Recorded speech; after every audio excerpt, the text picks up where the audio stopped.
আসসালামু আলাইকুম গাইস, আশা করি সকলে ভালো আছেন। আপনাদের আমিও ভালো আছি। আমার বড় বড়কে আপনাদের স্বাগত। দেখতে পাচ্ছেন আজকে আমরা একটা কাঁঠাল থেকে কাঁঠাল গাছ পেরে এদিকে বাড়ি আবার দাবা ধরছে, সবাই মিলে যে যার মতো দৌড় পেরে পেরে পেরে এখানে একজন আবার ইতিমের মতন বসেছিল। তারপরে এখানে বেগনা হাইজা দিল নবী, দেখতে পাচ্ছেন হাতে করে কাঁঠাল গাছটা নিয়ে যাচ্ছে। সামনে অনেক ক্যাদো ছিল, তারপরে আমি আপনাদের সামনে ফেস রিভিল করে দিলাম।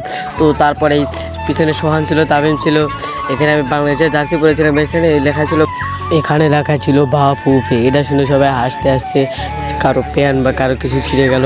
তারপরে আমরা চলে আসলাম আমাদের নির্দিষ্ট স্থানে, যেখানে আমরা কাঁঠালটি পোস্টমর্টম করে করে খাবো। তারপরে এখানে তামিম বাসায় যেতে চাচ্ছিলো, ওকে তাড়া দিয়েছি, তাও আবার কুত্তার মতন আসতেছিল।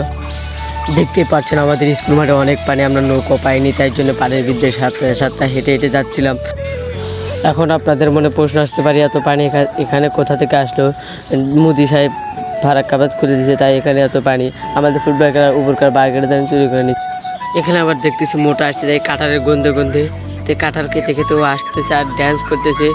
ড্যান্স পারতে পারতে মোটু আর পাতলু কে জোরি, আমি একটা সুন্দর গান করলাম। এখানে আবার উপরে এসে দেখি হাবিব আর নবী মিলে কাঁঠালটা পোস্টমর্টম করতে করতে